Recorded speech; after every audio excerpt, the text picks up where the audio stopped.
ठीक है जी, तो पेशेंट केयर प्रोसेस हमने देख लिया कि पहले कलेक्ट करना है, इंफॉर्मेशन कलेक्ट करनी है, डेटा कलेक्ट करना है, देन उस इंफॉर्मेशन के बेसिस पे असेसमेंट करनी है। जो कलेक्ट हम कर रहे होते हैं उसमें इंफॉर्मेशन भी होती है जो पेशेंट खुद से देता है, पेशेंट की जो फाइल है उसमें जो इंफॉर्मेशन मौजूद है वहाँ से लिया जाता है। डेवलप्ड कंट्रीज़ में पेशेंट का डेटाबेस हॉस्पिटल्स में मौजूद होता है, उनकी एक स्पेसिफिक मेडिकल आईडी के थ्रू या उनकी जो अपने नेशनल आईडी है उसके थ्रू। तो यानी कि वो अपने कंट्री के किसी भी हॉस्पिटल में चले जाएं, वो हॉस्पिटल्स आपस में ज़्यादातर कनेक्टेड होते हैं एक डेटाबेस के थ्रू। तो वहाँ पर पेशेंट का वो नंबर या उसका नेशनल नंबर ऐड किया जाए तो उसकी सारी हिस्ट्री निकल के आ जाती है कि पिछले या पैदाइश से लेकर अब तक वो कौन कौन से हॉस्पिटल में गया है, किस किस वजह से गया है, कितने कितने दिन रुक के आया है, क्या क्या उसके ऊपर प्रोसीजर्स हुए हैं या कोई सर्जरीज हुई हैं, जो भी चीज़ें वो सारी निकल के आ जाती है। जैसे हमारे यहाँ कुछ प्राइवेट हॉस्पिटल्स में ये सेटअप मौजूद होता है कि पुराना रिकॉर्ड जितना भी है उस हॉस्पिटल को विज़िट करने का वो सारा निकल के आ जाता है। डेवलप्ड कंट्रीज़ में इसको सेंट्रलाइज किया हुआ है और इस बात की परवाह किए बगैर कि आप किसी प्राइवेट हॉस्पिटल में जा रहे हैं या किसी गवर्नमेंट हॉस्पिटल में जा रहे हैं, उस पेशेंट का डेटा हॉस्पिटल एक्सेस कर सकता है। तो उस सारे डेटा की बेस पे आप कलेक्शन करते हैं इंफॉर्मेशन की, उसके ऊपर फिर असेसमेंट की जाती है कि क्या क्या प्रॉब्लम्स हैं पेशेंट को। मेडिकेशन रिलेटेड प्रॉब्लम्स, पर्टिकुलरली जब हम फार्मासिस्ट की बात करेंगे तो हम मेडिकेशन रिलेटेड प्रॉब्लम्स की बात करेंगे।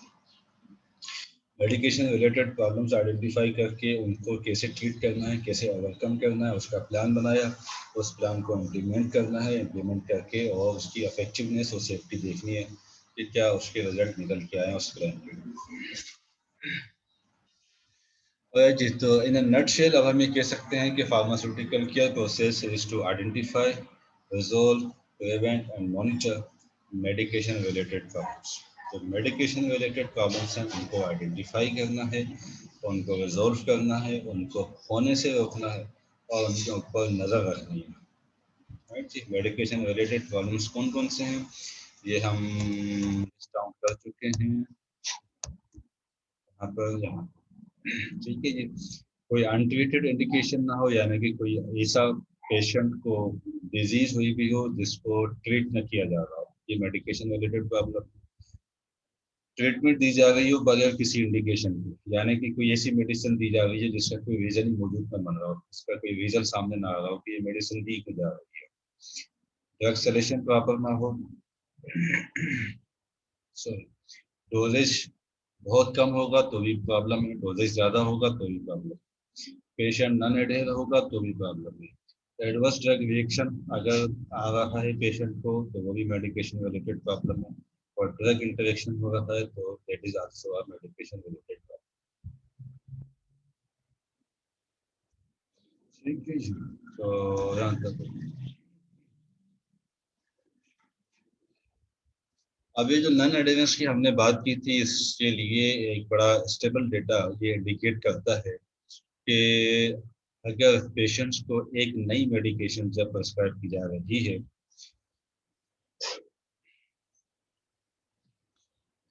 पेशेंट्स को उसमें से सिर्फ 16% पेशेंट्स होते हैं जो कि उस मेडिकेशन को उसी तरह से लेते हैं जिस तरह से उसको प्रेस्क्राइब किया गया है। तो न्यू मेडिसिन से भी मीन कि न्यू मेडिसिन है तो ऑब्वियसली उसकी इंस्ट्रक्शंस भी पेशेंट के लिए नहीं होंगी। पेशेंट एक पुरानी मेडिकेशन की इंस्ट्रक्शंस के लिए ऑलरेडी सेट होता है, उसको पता होता है कि कौन सी मेडिकेशन जो है वो खाना खाने से पहले खानी होती है, कौन सी एम्प्टी स्टमक में लेनी होती है, कौन सी जो है वो फुल स्टमक पे लेनी होती है, कौन सी मिल्क के साथ लेनी है, कौन सी जूस के साथ लेनी होती है, कौन सी जो है वो अर्ली मॉर्निंग लेनी है। पुरानी मेडिसिन का उसको पता होता है, लेकिन जो न्यू मेडिसिन जब उसको प्रिस्क्राइब की जा रही होती है तो उसमें से सिर्फ 16% पेशेंट्स ऐसे होते हैं जो एग्जैक्टली उसी तरह से उसको लेते हैं जिसे प्रिस्क्राइब किया गया है। अदरवाइज उसमें कोई ना कोई किसी न किसी तरह की डेविएशन जो है वो कास्ट होती है। ओके जी, a third of patients are already non-adherent after 10 days of starting a medicine. कोई मेडिसिन आके किसी पेशेंट को स्टार्ट की जाए तो ऑन एन एवरेज 10 दिन के बाद वो पेशेंट उस मेडिसिन से नॉन एडहेरेंट हो जाता है, उसको छोड़ देता है या उसका डोज कम कर देता है या उसको स्किप करने लग जाता है, किसी ना किसी तरह से वो नॉन एडहेरेंट हो जाता है उस मेडिसिन से आफ्टर 10 डेज। फाइंड जी, 2/3 ऑफ पेशेंट्स यानी कि अप्रोक्सीमेटली 66% ऑफ पेशेंट्स जो है वो मेडिकेशन एरर्स से एक्सपोज रहते हैं, उसमें से एक फैक्टर उनका नॉन एडहेरेंस का भी होता है। मेडिकेशन एरर्स जब हम स्टडी करेंगे तो उसमें हम देखेंगे कि उसमें बहुत सारे फैक्टर्स शामिल हैं, बहुत सारे उसके रीजंस हो सकते हैं मेडिकेशन एरर्स के। मेडिकेशन एरर किसी भी वजह से हो रहा हो वो पेशेंट को नुकसान पहुंचाता है, तो 66% एक्सपोज रहते हैं। जरूरी नहीं कि उनको मेडिकेशन एरर से होने वाला नुकसान हो जाए, लेकिन वो किसी न किसी तरह से मेडिकेशन एरर से एक्सपोज रहते हैं। ठीक है जी, मेडिसिन वेस्टेज एक और प्रॉब्लम है हेल्थ केयर सिस्टम में, पर्टिकुलरली जहाँ पर कि गवर्नमेंट की पॉकेट से मेडिसिन प्रोवाइड की जा रही है, वहाँ अगर ज़रूरत हो सिर्फ 3 दिन की तो पेशेंट ये चाहता है कि उसको 10 दिन की मेडिसिन मिल जाए। और बहुत सी जगह पे विन फार्मासिस्ट और प्रेस्क्राइबर भी ये ज़रूरी तौर पर उसको ज़रूरत से ज़्यादा डोजेज अगर प्रोवाइड कर तो ये मेडिसिन वेस्टेज में शामिल है। ठीक है जी, ठीक। 6% जो इमरजेंसी डिपार्टमेंट में इमरजेंसी केसेस जो रिपोर्ट होते हैं उनमें से 6%, अप्रोक्सीमेटली 6% केसेस की वजह होती है adverse reactions. Medicine itself reason बन जाती है पेशेंट के इमरजेंसी डिपार्टमेंट में रिपोर्ट होने, 6% केसेस। ठीक है, तो इस वजह से ज़रूरी है, इन सब रीजंस की वजह से ज़रूरी है medicine optimisation. Medicine optimisation looks at the value which medicine deliver. Overall value देखनी होती है कि मेडिसिन क्या वैल्यू डिलीवर कर रही है patient, making sure they are clinically effective and cost effective. Clinically भी मेडिसिन इफेक्टिव हो और कॉस्ट इफेक्टिव भी हो। कॉस्ट इफेक्टिव हम डिस्कस कर चुके हैं, क्लिनिकली ड्रग इफेक्टिव हो, मैक्सिमम वैल्यू पेशेंट को प्रोवाइड कर रही है। ठीक है जी, it is about ensuring people get the right choice of medicine. जो मेडिसिन की राइट चॉइस बनती है वो राइट चॉइस अवेलेबल हो मार्केट में, पेशेंट की एक्सेस में भी वो मेडिसिन आ रही हो उसको इंश्योर करना, पेशेंट को राइट टाइम पे मिल रही हो, राइट पेशेंट को मिल रही हो, राइट डिजीज के लिए मिल रही हो और मैक्सिमम वैल्यू के लिए मेडिसिन प्रोवाइड की जा रही है पेशेंट को, इसे हम कहते हैं मेडिसिन ऑप्टिमाइजेशन।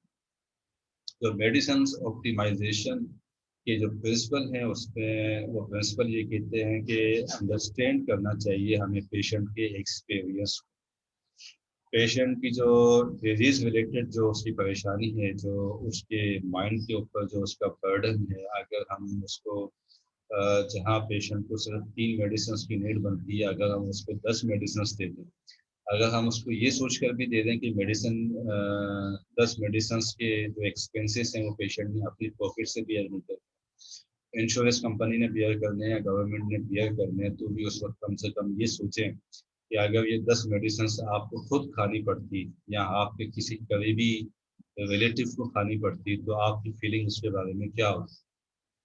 क्या आप सिर्फ ये सोच के कि पेशेंट ने खुद से अपनी पॉकेट से पैसे नहीं देने तो क्या आप उसके स्टमक को, अपने स्टमक को क्या आप मेडिकल स्टोर बनाने की ख्वाहिश रखते। तो पेशेंट की जो फीलिंग्स हैं, पेशेंट की जो एक्सपीरियंसेस हैं, पेशेंट की जो अंडरस्टैंडिंग है मेडिसिन के हवाले से और हेल्थ केयर सिस्टम के हवाले से, उसको जो है वो रिस्पेक्ट दी जाए, उसको अंडरस्टैंड किया जाए। ठीक है,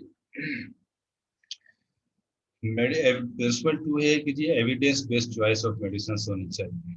मेडिसिन ऑप्टिमाइजेशन ओवरऑल जो फोकस करती है वो पेशेंट सेंटर्ड अप्रोच है, पेशेंट के ऊपर फोकस करती है, पेशेंट की फीलिंग्स, पेशेंट की अंडरस्टैंडिंग्स, पेशेंट की जो सिचुएशन है उसकी बेसिस पर डिसीजन हो रही हो, ना कि हमारे अपनी जो सिस्टम है या जो हमारा अपना जो क्राइटेरिया है उसके ऊपर हो रहा हो। यानी कि ये ऐसा ना हो कि कहीं हम कहें कि जी पेशेंट को 20 दवाइयाँ लिख के दे दो क्योंकि इसने अपनी पॉकेट से पैसे नहीं देने, गवर्नमेंट ने देने, इससे क्या फर्क पड़ता है, या इंश्योरेंस एजेंसी ने देने। अच्छा, अगर 20 दवाइयाँ लेके चला जाएगा तो हमारी सेल ज़्यादा हो जाएगी। इसका मतलब ये है कि हमारी अप्रोच में पेशेंट सेंटर्ड नहीं होगी, हमारी अप्रोच जो है वो इकोनॉमी की तरफ चली जाएगी, हमारे अपने हॉस्पिटल की अर्निंग्स की तरफ चली जाएगी, हमारे सिस्टम की तरफ चली जाएगी। ठीक है, अगर पेशेंट को वाकई नीड है 5 मेडिसिन की और हम जो है वो किसी भी फैक्टर की वजह से अगर उसको 5 मेडिसिन नहीं प्रोवाइड कर रहे, तो once again it is not patient centred approach.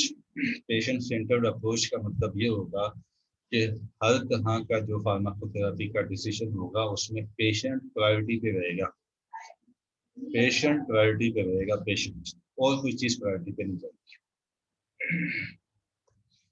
Principal 2 कहता है कि एविडेंस बेस्ड चॉइस होनी चाहिए मेडिसिन। सॉरी,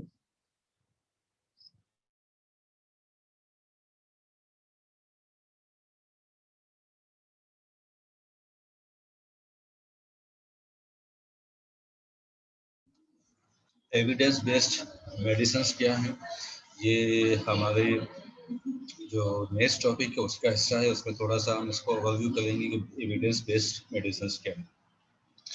यहाँ पर हम सिर्फ इतना समझ लेते हैं कि जो भी चॉइस हमारी होगी मेडिसिन की, उसके बेसिक्स में किसी न किसी तरह का डेटा मौजूद होना चाहिए, सबूत मौजूद होना चाहिए, प्रूफ मौजूद होना चाहिए उसकी चॉइस के पीछे कि कोई मेडिसिन हमने जो चॉइस की है किसी पेशेंट को देने के लिए, उसका उसके उसके बिहाइंड एक जस्टिफाइड रीजन मौजूद होना चाहिए। ठीक है जी, प्रिंसिपल 3 कहता है मेडिसिन को एज सेफ करना है एज पॉसिबल, यानी कि ड्रग इंटरेक्शंस की प्रिवेंशन और एडवर्स ड्रग रिएक्शंस की प्रिवेंशन।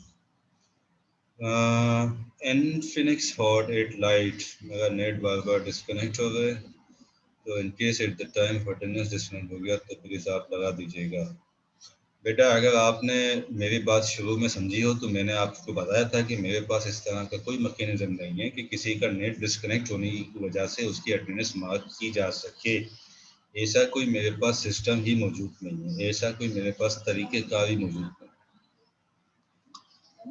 ठीक है, तो ये आपकी रिक्वेस्ट वैलिड ही नहीं है, क्योंकि ये बात हम शुरू में कर चुके हैं कि मेरे पास इस तरह का कोई सिस्टम नहीं है। यहाँ जब अटेंडेंस हुई होगी तो आप होंगे या आप नहीं होंगे, बस दो में से एक पॉसिबिलिटी है और कोई तीसरी पॉसिबिलिटी इसमें नहीं हो सकती। जी, प्रिंसिपल 4, तो प्रिंसिपल 3 मेडिसिन ऑप्टिमाइजेशन का मेडिसिन को एज सेफ एज पॉसिबल बनाना है, एडवर्स ड्रग रिएक्शंस के पॉइंट ऑफ व्यू से, ड्रग इंटरेक्शंस के पॉइंट ऑफ व्यू से और मेडिकेशन एरर्स के पॉइंट ऑफ व्यू से। इन तीन चीज़ों को कम से कम अगर हम करेंगे, मेडिकेशन एरर्स मिनिमाइज करेंगे, एडवर्स ड्रग रिएक्शंस मिनिमाइज होंगे और ड्रग इंटरेक्शन की पॉसिबिलिटीज़ को रिड्यूस किया जाएगा, तो इन तीनों वजह से मेडिसिन की जो सेफ्टी है वो इंक्रीज हो जाएगी। प्रिंसिपल 4 ये कहता है कि मेडिसिन ऑप्टिमाइजेशन को अपनी रूटीन प्रैक्टिस का हिस्सा बना के रखिए। ये कभी कभी की ये बात ना हो, बल्कि जो रूटीन प्रैक्टिस है उसका हिस्सा हो एक क्लिनिकल फार्मेसी की रूटीन प्रैक्टिस।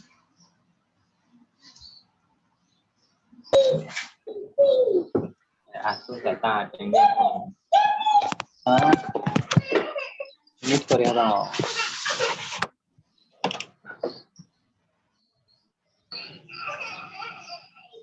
रजब अली शाह क्यों बच्चों को बुलावे भाई?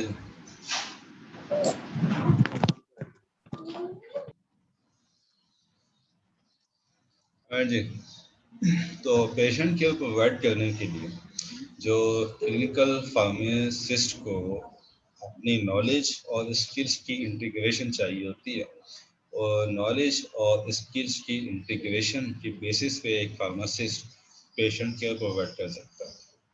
ये नॉलेज किस तरह की है? डिजीज़ की नॉलेज, डिजीज़ की पैथोलॉजी की नॉलेज, डिजीज़ की डायग्नोसिस की नॉलेज, डिजीज़ से रिलेटेड जितनी चीज़ें एक हॉस्पिटल में रिक्वायर्ड होती है वो फार्मासिस्ट को भी चाहिए होती है as a knowledge of disease. Knowledge of drug therapy, एक ड्रग की नॉलेज और एक ड्रग थेरापी की नॉलेज, ये चाहिए फार्मासिस्ट को।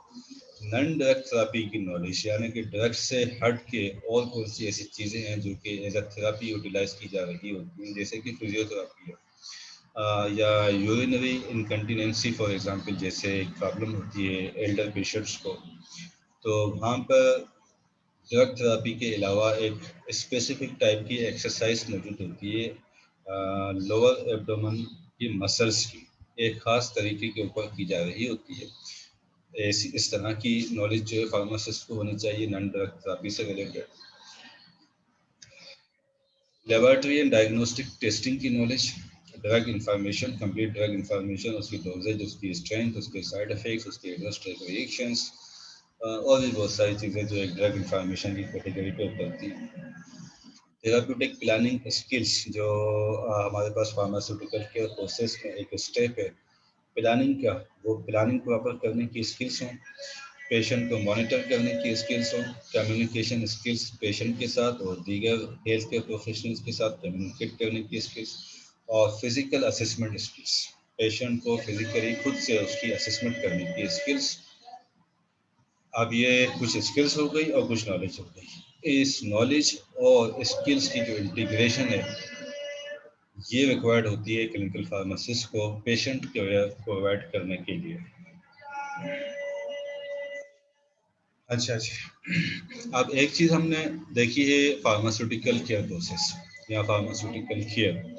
हमने जब ये इसको इंट्रोड्यूस किया था हमारे इस इंट्रोडक्शन के सेशन को, तो उसमें हमने ये देखा था कि ये समवेयर इन 1970s में ये कंसेप्ट उठा था फार्मास्यूटिकल केयर का। ठीक है, फार्मास्यूटिकल केयर को अब एक नया कंसेप्ट रिप्लेस करता जा रहा है which is called medication therapy management. Medication therapy management, तो in comparison to pharmaceutical care process, medication therapy management एक नया कंसेप्ट है जो कि फार्मास्यूटिकल केयर को रिप्लेस करता है। मेडिकेशन थेरापी क्या है? It is a range of services provided by pharmacist और medication therapy expert to individual patient को प्रोवाइड करनी होती हैं services to optimise therapeutic outcomes and detect and prevent costly medication problems. तो ये ऑलमोस्ट उसी तरह की चीज़ें जो कि हमने फार्मास्यूटिकल केयर में पढ़ी है, इसमें कोई नई चीज़ नहीं है। आई डोंट थिंक इसमें कोई नई चीज़ है। सिंपल सी बात है कि उसी चीज़ को एक नए तरीके से बता दिया गया है कि मेडिकेशन थेरापी मैनेजमेंट वो तमाम सर्विसेज हैं जो कि एक फार्मासिस्ट या कोई दूसरा मेडिकेशन थेरापी एक्सपर्ट प्रोवाइड कर सकता है एक इंडिविजुअल पेशेंट को, सिंगल पेशेंट को। किस लिए? ताकि थेराप्यूटिक आउटकम्स ऑप्टिमाइज हो सकें और किसी भी तरह की मेडिकेशन रिलेटेड जो प्रॉब्लम्स हैं उनको डिटेक्ट किया जा सके और प्रिवेंट करने के लिए ये तमाम सर्विसेज मेडिकेशन थेरापी मैनेजमेंट कहलाती हैं। कौन कौन सी इसमें सर्विसेज हो सकती हैं? अच्छा, वो आगे हैं हमारे पास। मजीद मेडिकेशन थेरापी मैनेजमेंट में क्या है कि to review all medications prescribed by all prescribers providing care to the patient, including OTC and herbal।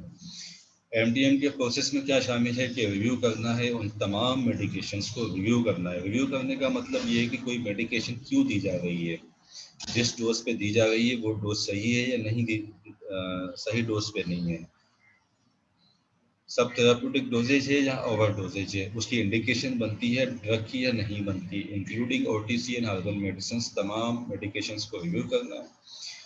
In depth medication related education, consultation and advice provide करनी है पेशेंट को, फैमिली को और caregivers को as a process of medication therapy management. Collaborate करना है patient के साथ, फिजिशियन के साथ और दूसरे हेल्थ केयर प्रैक्टिशनर्स के साथ for making decision regarding drug therapy. इसके जो कोर एलिमेंट्स हैं वो मेडिकेशन थेरापी रिव्यू है। मेडिकेशन थेरापी रिव्यूज हम ऑलरेडी डिस्कस कर चुके हैं। मेडिसिन को रिव्यू करने के जो प्रोसेस है, कोई मेडिसिन कौन कौन सी दी जा रही है, क्यों दी जा रही है, सही डोज पे दी जा रही है, सही तरीके पे दी जा रही है या नहीं दी जा रही, ये सारी चीज़ें मेडिकेशन थेरापी रिव्यू कर रही है।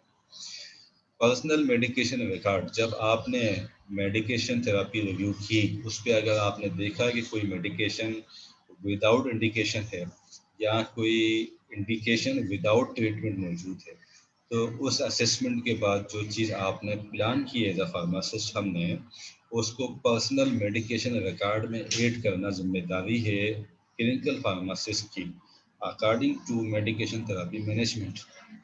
यानी कि फार्मासिस्ट ने कहा कि जी इसको मेटोप्रोलोल पेशेंट ले रहा है, इसके साथ साथ इसको एक एस इनहिबिटर भी ऐड कर दो।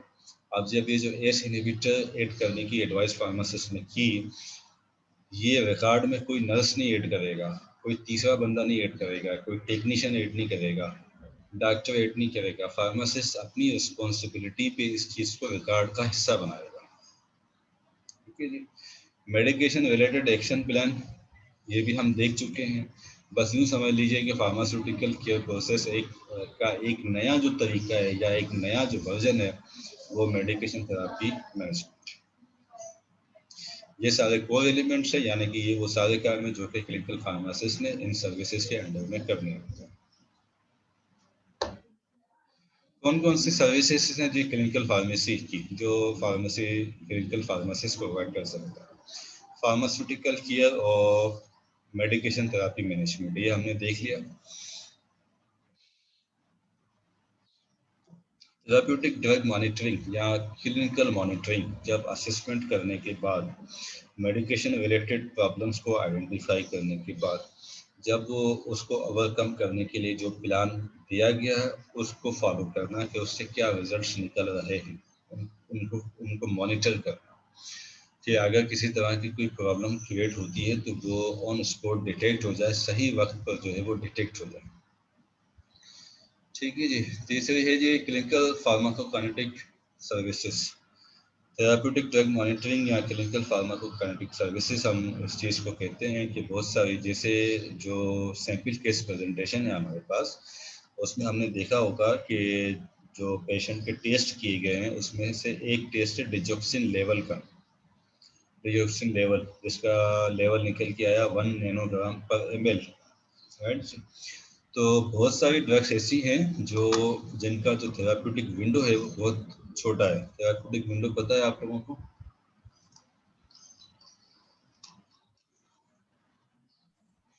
जी सर। बताइए क्या है?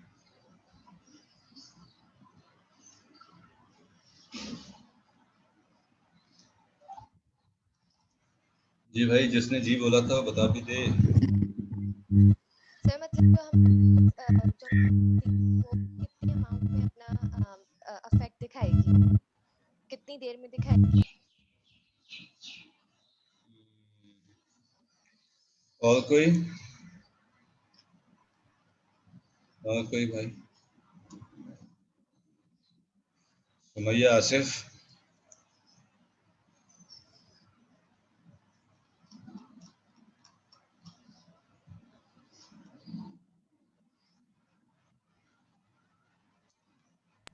सर मतलब कितनी क्वांटिटी तक जो है वो अपना इफेक्ट दिखाएगी और कितनी डोज के बाद वो अपना टॉक्सिक इफेक्ट उसका फिर बाद में आएगा, और जितना उसका इफेक्ट नॉर्मल है बॉडी को ट्रीट करने के लिए थेराप्यूटिक इंडेक्स में आएगा, और जो ऊपर अगर वो जाए टॉक्सिसिटी में इंक्लूड होगा। एक्चुअली आपकी आवाज़ से साथ ना एयर है शायद, उसके साथ में कोई और चीज़ है कि वो आपकी आवाज़ क्लियर नहीं है मुझे।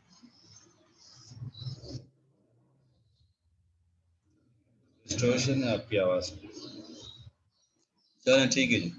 तो हो सकता है कि आपने बिल्कुल सही बताया हो, मुझे ब्रीफली रिवाइज कर देते हैं।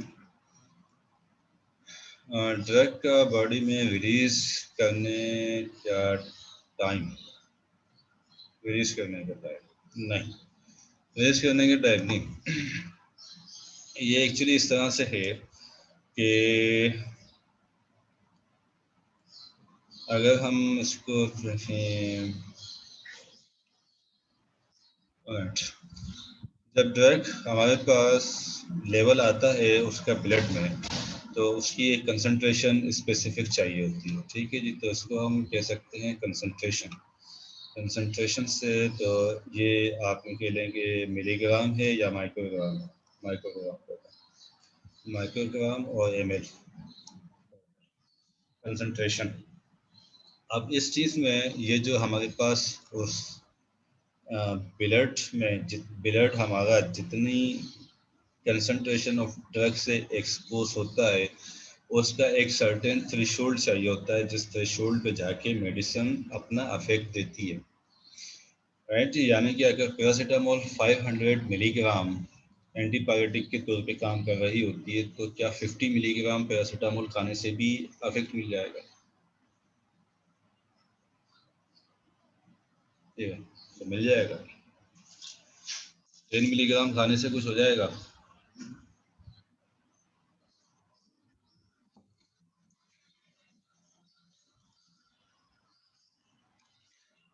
राइट। तो वो जो थ्रेशोल्ड होता है उस ड्रग का थ्रेशोल्ड, जिस पे उसकी अफेक्टिवनेस स्टार्ट होती है, उसको कहते हैं मिनिमम अफेक्टिव कंसंट्रेशन, MEC। वो थ्रेशोल्ड, वो कंसंट्रेशन जिस पे ड्रग का इफेक्ट आना स्टार्ट होगा, उसको कहते हैं मिनिमम अफेक्टिव कंसंट्रेशन। ठीक है। अब ये कंसंट्रेशन यानी कि आप चाहे यहाँ इतनी ड्रग आ गई हो, बॉडी में कोई इम्पेक्ट नहीं आएगा, यहाँ तक आ गई हो, ये जितना एरिया है, ये जितना एरिया है, इस एरिया की कंसंट्रेशन चाहे ये 25 माइक्रोग्राम पर ml ही क्यों ना बन रही हो, depending on drug to drug. हर ड्रग की अपनी सेपरेट MEC है, मिनिमम अफेक्टिव कंसंट्रेशन। अब ये कंसंट्रेशन जब बढ़ती है, मैक्सिमम कंसंट्रेशन जब हाईएस्ट कंसंट्रेशन हो ब्लड में, मैक्सिमम अफेक्टिव कंसंट्रेशन जब हाईएस्ट कंसंट्रेशन हो ब्लड में, अच्छा मैक्सिमम भी हो हाईएस्ट भी हो, नहीं ठीक है, तकरीबन ठीक है, लेकिन आप एक्यूरेटली मैं आपको यहाँ पे बताने की कोशिश कर रहा हूँ कि एक थ्रेशोल्ड जहाँ पर इम्पैक्ट आना स्टार्ट होता है वो है मिनिमम अफेक्टिव कंसंट्रेशन, और जब ये कंसंट्रेशन बढ़ती जाए और उस लेवल पे पहुंच जाए जहाँ पे जाके बॉडी में टॉक्सिसिटी आना शुरू हो जाए, उसको कहते हैं minimum minimum toxic concentration, minimum toxic concentration, right. अब इनका अल्टरनेटिव नेम क्या है? दो कंसंट्रेशन आ गई हमारे पास। एक कंसंट्रेशन वो जहाँ पर के मेडिसिन का अफेक्ट आना स्टार्ट होगा ड्रग का, उसको हम या तो कह सकते हैं मिनिमम अफेक्टिव कंसंट्रेशन या मिनिमम टॉक्सिक कंसंट्रेशन। ठीक है, यहाँ मेरे पास जगह कम है तो मैं दोनों को सेम एब्रिविएशन से मैंने लिख दिया, इसको मिनिमम टॉक्सिक कंसंट्रेशन लिख दिया सकते हैं। ठीक है जी।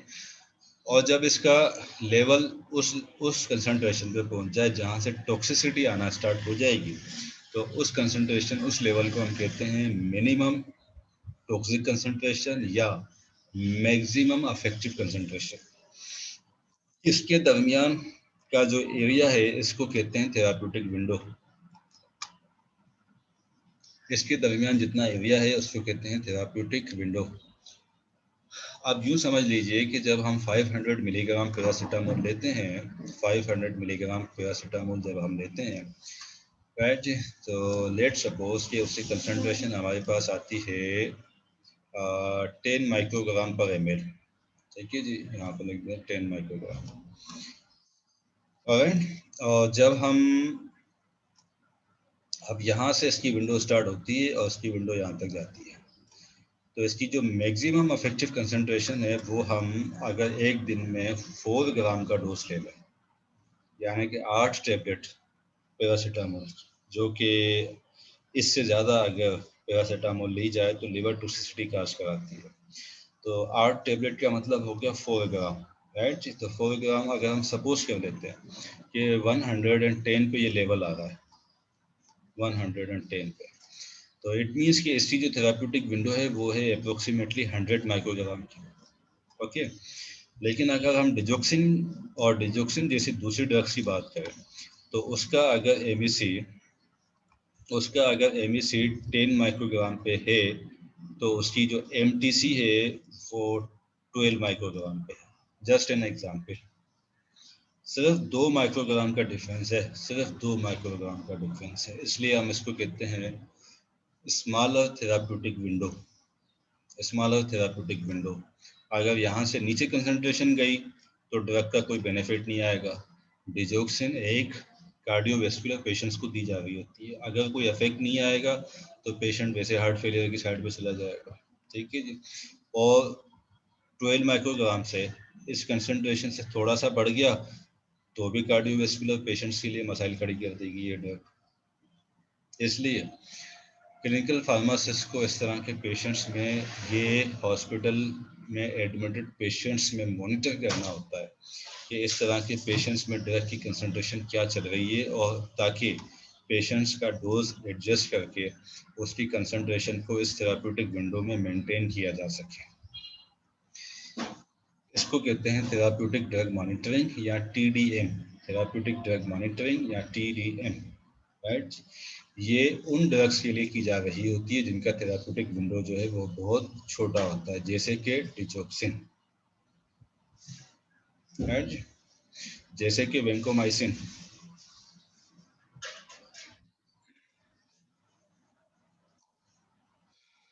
सर इन्हें हम ब्लड टेस्ट के थ्रू पता करते हैं जी, ब्लड टेस्ट के थ्रू पता चलता है। इसकी एक स्पेसिफिक मशीन्स होती हैं, बहुत ही बड़ी किस्म की मशीन है। जब लास्ट टाइम मैंने इसको किया था मलेशिया में, बहुत स्पेसिफिक स्किल्स चाहिए होती हैं इसको मॉनिटर करने के लिए, स्टैटिस्टिक्स चाहिए होती हैं, मैथ का पता होना चाहिए सारे कैलकुलेशन करने के लिए।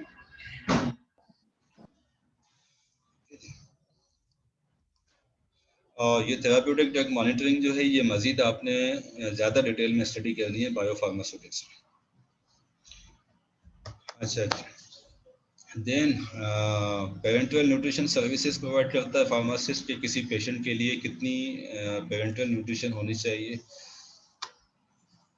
मशीन के नाम नहीं भाई, मशीन के नाम मुझे नहीं पता। इसको आप जो है वो फार्माकोकाइनेटिक इवैल्यूएशन की मशीन है, उसका कोई भी नाम हो सकता है। मेन मशीन आप उसको थेराप्यूटिक ड्रग मॉनिटरिंग के लिए कहते हैं। नहीं, आपके पास क्या माइक नहीं है क्या?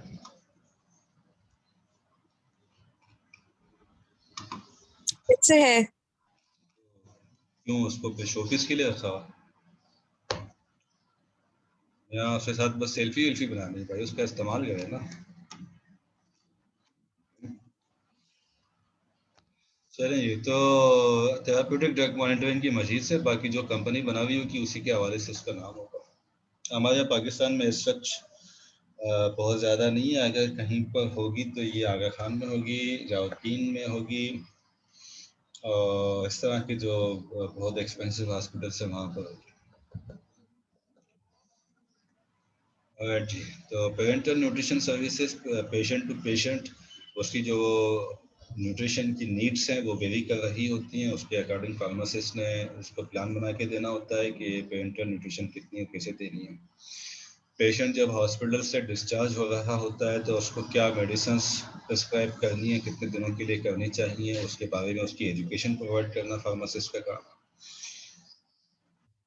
हेल्थ केयर प्रोफेशनल्स जो दूसरे हैं उनके साथ क्लिनिकल डिस्कशंस करना, ताकि जो मेडिसिन की नॉलेज है वो इंक्रीज हो सके और अपग्रेड हो सके, वो फार्मासिस्ट का काम है।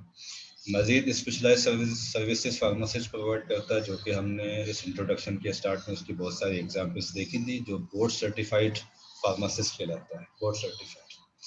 ठीक है, जिसके साथ साथ कुछ सर्विसेज वो आप कम्युनिटी को भी प्रोवाइड कर सकता है as an ambulatory care, health को प्रमोट करने के लिए, और इम्यूनाइजेशन सर्विसेज में भी रोल प्ले कर सकता है क्लिनिकल फार्मासिस्ट। ठीक है जी, कुछ कंपैरिजन है कुछ दूसरे फार्मासिस्ट से, इसकी हम ज़्यादा डिटेल में नहीं जाते। आप स्लाइड देख के आप इसको बहुत आसानी से जो है वो समझ सकते हैं। क्लिनिकल फार्मासिस्ट मेनली मेडिसिन्स के लिए लिया जाने वाला जो डिसीजन है उस डिसीजन में रोल प्ले करता है क्लिनिकल फार्मासिस्ट। और जो pharmaceutical care process, management therapy, medication therapy management जो हम पढ़ के आए, ये सारा काम करता है क्लिनिकल फार्मासिस्ट। अगर उसको हॉस्पिटल फार्मासिस्ट से कंपेयर करें तो हॉस्पिटल फार्मासिस्ट इन पेशेंट के साथ भी कांटेक्ट में होता है, आउट पेशेंट के साथ भी कांटेक्ट में होता है, लेकिन ऑन वार्ड उसकी प्रेजेंस नहीं होती, इन वार्ड्स उसकी प्रेजेंस जो है वो नहीं होती। During the process of decision for the medication, जब प्रिस्क्राइबर डिसीजन लेता है उस वक्त हॉस्पिटल फार्मासिस्ट की इनपुट उसमें नहीं जा रही होती। ठीक है जी, ज़्यादातर कंपाउंडिंग से मेडिसिन के सेफ यूज़ के हवाले से, सेफ स्टोरेज के हवाले से, सेफ प्रिपरेशन के हवाले से हॉस्पिटल फार्मासिस्ट काम कर रहा होता है, जबकि क्लिनिकल फार्मासिस्ट वार्ड में मौजूद होता है और वार्ड में लिए जाने वाले डिसीशंस में अपना रोल प्ले करता है। राइट, ये भी जब आप पढ़ सकते हैं तो यहाँ पर भी क्लिनिकल फार्मेसी की जो बातें मैंने आपको पिछली स्लाइड तक बताई हैं, उसको आप क्लिनिकल फार्मासिस्ट पे अप्लाई करेंगे। बाकी दूसरी चीज़ें आपको पता है कि अगर हम फार्मासिस्ट को दूसरे हेल्थ केयर प्रोफेशनल से कंपेयर करें तो डॉक्टर जो है वो डायग्नोसिस करता है और प्रोसीजर्स परफॉर्म करता है। नर्सेज जो है वो जो केयर है पेशेंट की उसको मैनेज करती है, और जो प्रोसीजर्स डॉक्टर परफॉर्म करता है उन प्रोसीजर्स को परफॉर्म करने में असिस्टेंस प्रोवाइड करता है nursing department. Physiotherapist physical problems जो होती हैं पेशेंट को उनको डील कर रहा होता है। लेबॉरेटरी वाले जो पैथोलॉजिस्ट हैं, रेडियोलॉजिस्ट हैं, बायोकेमिस्ट वगैरह हैं, वो सारी जो केमिस्ट्री है पेशेंट की जो डायग्नोसिस वगैरह में काम आती है या मॉनिटरिंग में काम आती है, उसको जो है वो डील कर रहे होते हैं। पैरामेडिक्स पेशेंट के हॉस्पिटल तक पहुंचने से पहले जो ट्रीटमेंट दी जानी चाहिए उसको ट्रीट कर रहा होता है, और फार्मासिस्ट एक्सपर्ट है ड्रग्स पर। क्लिनिकल फार्मासिस्ट की बात करेंगे तो क्लिनिकल फार्मासिस्ट जो है वो मेडिसिन से रिलेटेड लिए जाने वाले डिसीशंस में रोल प्ले करता है ऑन स्पॉट, ताकि बेहतर से बेहतर ड्रग जो है वो सेलेक्ट की जा सके। उसके लिए जो ऑप्टिमम डोज है वो सेलेक्ट किया जा सके और सही तरीके पे उसको प्रेस्क्राइब किया जा सके, ये काम है क्लिनिकल फार्मासिस्ट। ठीक है जी, तो as a summary clinical pharmacy is a patient centric profession, right जी। अगर compounding pharmacy, community pharmacy, hospital pharmacy, industrial pharmacy, इन तमाम चीज़ों से कंपेयर करेंगे तो क्लिनिकल फार्मेसी पेशेंट सेंट्रिक है, पेशेंट के ऊपर फोकस करके काम कर रही होती है क्लिनिकल फार्मेसी। इसमें इन्वॉल्व है आइडेंटिफिकेशन और मेडिकेशन रिलेटेड प्रॉब्लम्स की आइडेंटिफिकेशन, उनको रिजोल्व करना, उनको प्रिवेंट करना और उनको मॉनिटर करना। मेन ऑब्जेक्टिव है मेडिसिन ऑप्टिमाइजेशन। एक जी सबसे बेहतरीन तरीके पे मेडिसिन का यूटिलाइजेशन पॉसिबल हो सके हेल्थ केयर सिस्टम की तरफ से भी और पेशेंट की तरफ से भी। ये सारे काम फार्मासिस्ट कैसे करता है? फार्मास्यूटिकल केयर प्रोसेस के थ्रू करता है या मेडिकेशन थेरेपी मैनेजमेंट के थ्रू करता है। ठीक है जी, फर्दर रीडिंग आप कर सकते हैं clinical pharmacy and therapeutics 6th edition में से, या इसका जो इससे पहले का एडिशन है जो कि रोजर्स फार्मेसी एंड थेराप्यूटिक्स कहलाता है, उसमें से भी फर्स्ट चैप्टर आप इसका स्टडी कर सकते हैं। फार्मास्यूटिकल केयर प्रोसेस का सैम्पल केस जो मैंने अपलोड किया है HULMS पे, उसको आप एक मरतबा रीड कर लेंगे तो आपको फार्मास्यूटिकल केयर प्रोसेस जो है वो समझने में आसानी हो जाएगी। उसमें जो मज़ीद पॉइंट्स हैं, कॉम्प्लिकेशंस हैं, उनके ऊपर फ़िलहाल आपको ध्यान देने की ज़रूरत नहीं है, सिर्फ एज अ प्रोसेस आपने उस चीज़ को देखना है।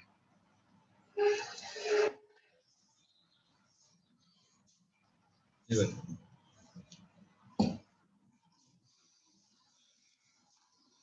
कोई सवाल किसी का जब तक हम नहीं ले लेंगे अटेंडेंस?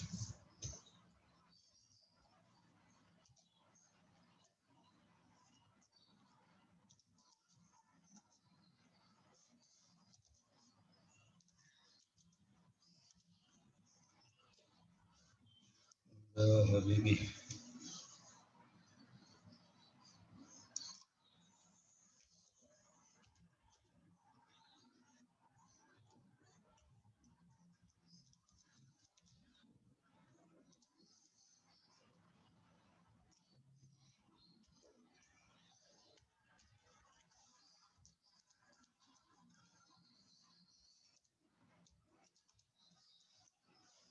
जी भाई, इससे रिलेटेड है कोई सवाल किसी का?